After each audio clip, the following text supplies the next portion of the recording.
With the name of Almighty One God, who is most merciful and most beneficent.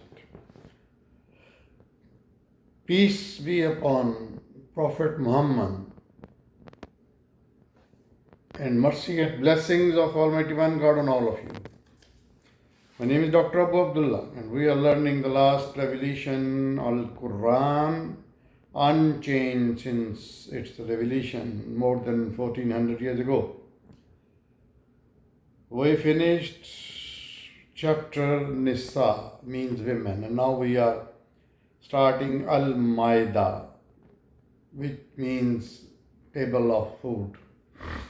And we last time, in the last vlog, we mentioned the major issues, divine laws and guidance, and a brief summary of AlMaida. Now we will be starting AlMaida verse by verse.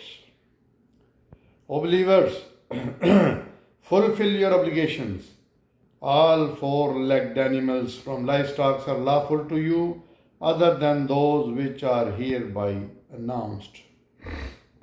However, do not violate the prohibition of hunting while you are in ihram. Ihram means the dress which we wear during the Hajj.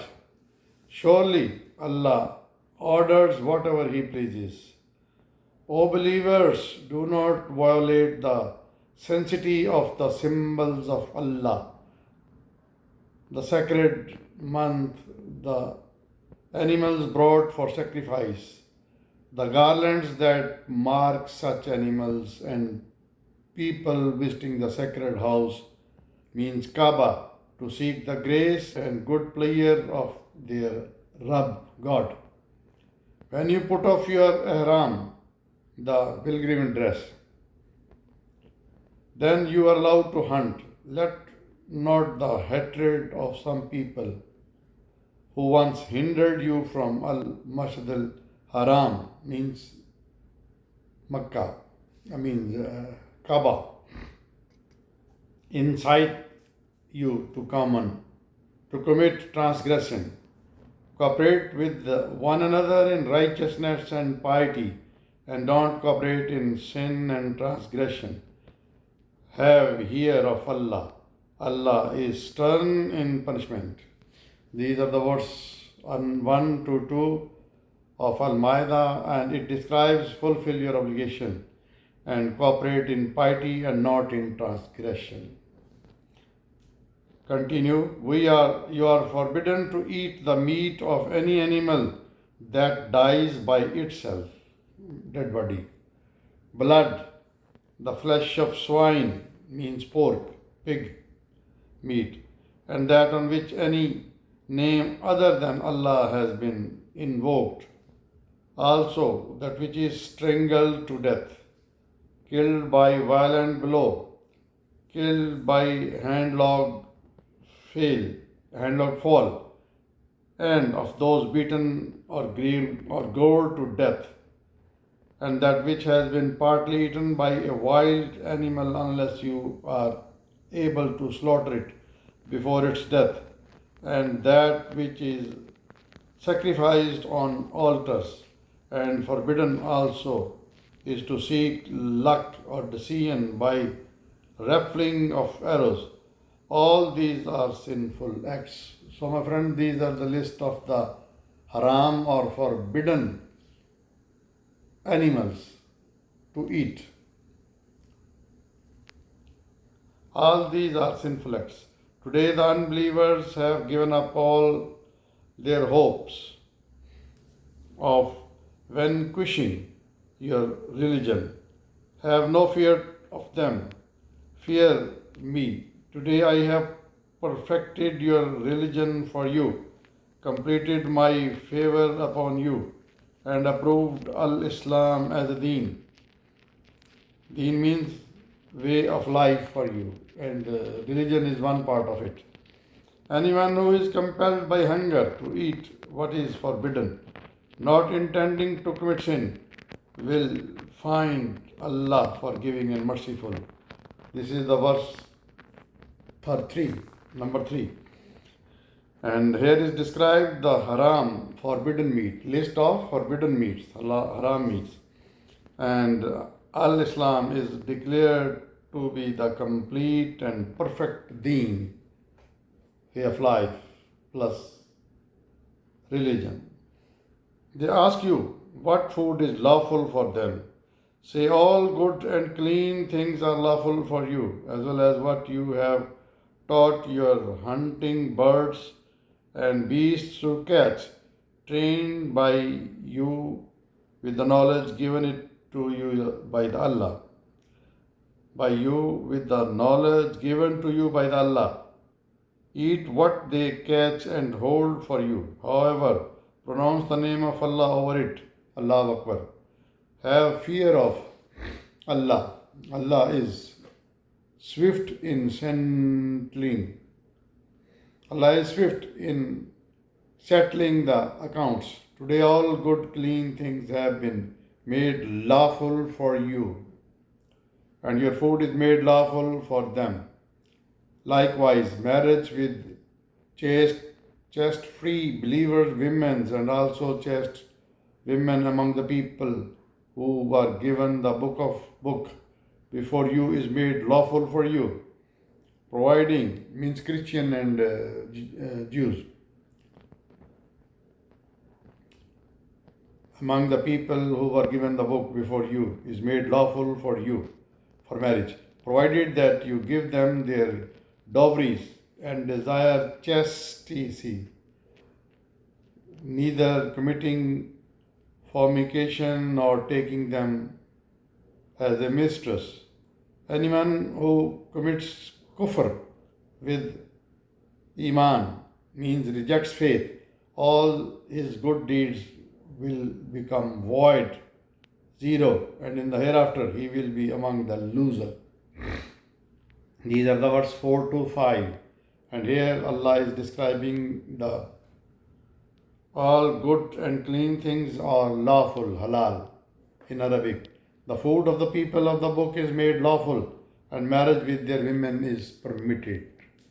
Not with the men. Women with Jews and Christians. O believers, when you rise up for prayer, wash your face and your hands as far as elbows. Wipe your heads with wet hands and wash your feet to the ankles. If you had an emission of semen, then take a full bath. However, if you are sick or on a journey, or you have used the toilet, or you had intercourse with your women, means wives, and you do not find any water, then resort to tayammum. What is tayammum?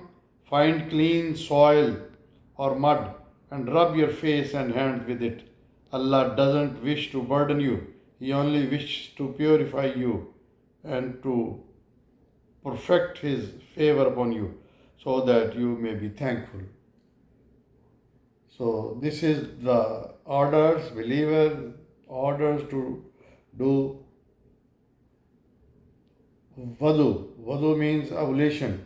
And if water is not available, then tayammum with the pure dust.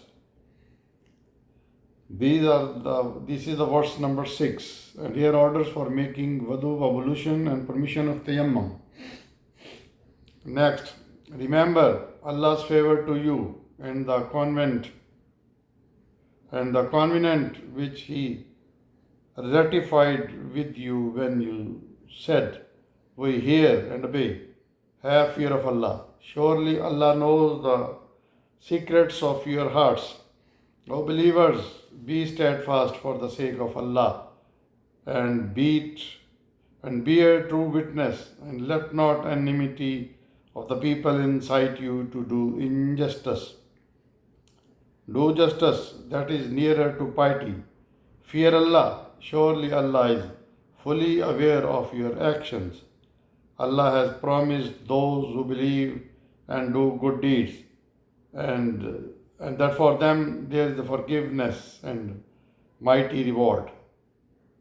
As for those who reject faith and deny your revelations, they will be the companions of hell fire. O believers, also remember Allah's favor which He recently bestowed upon you when He restrained the hands of those who sought to harm you. Means Jews planned to kill the Prophet Muhammad and eminent companions through the invitations to a dinner which Allah informed him not to attend. Have fear of Allah, and in Allah let the neither put their trusts. These are the verses 7 to 11. And here is described, stand as a true witness and establish justice, and the plot of Jews to kill the Prophet and his eminent companions. Next is the Allah did in fact made a covenant with the children of Israel and appointed 12 chieftains from among them and said, I am with you if you establish prayers and zakat, means obligatory tax, believe in my prophets, support them and give a generous loans to Allah, means charity. I will certainly forgive you your sin and submit you to the gardens beneath which canals flow.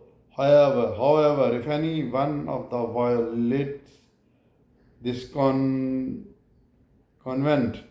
after this he will be indeed go astray from the right path. Even after that, they broke their covenant. As a result, we laid on them our curse and hardened their hearts. They tampered with words out of their context and neglected a part of what they were enjoined. You will always find most of them deceitful, except for a few of them. You forget them and overlook their misdeeds. Allah loves those who are kind to others. These are the verse 12 to 13, and here is described prayer and zakah were obligatory for the Jews also, and the Jews' habit of being deceitful. So my friends, this is the lecture or vlog today, and this is from AlMaida verse 1 to verse 13. Please keep watching my channel, Dr. Abu Abdullah.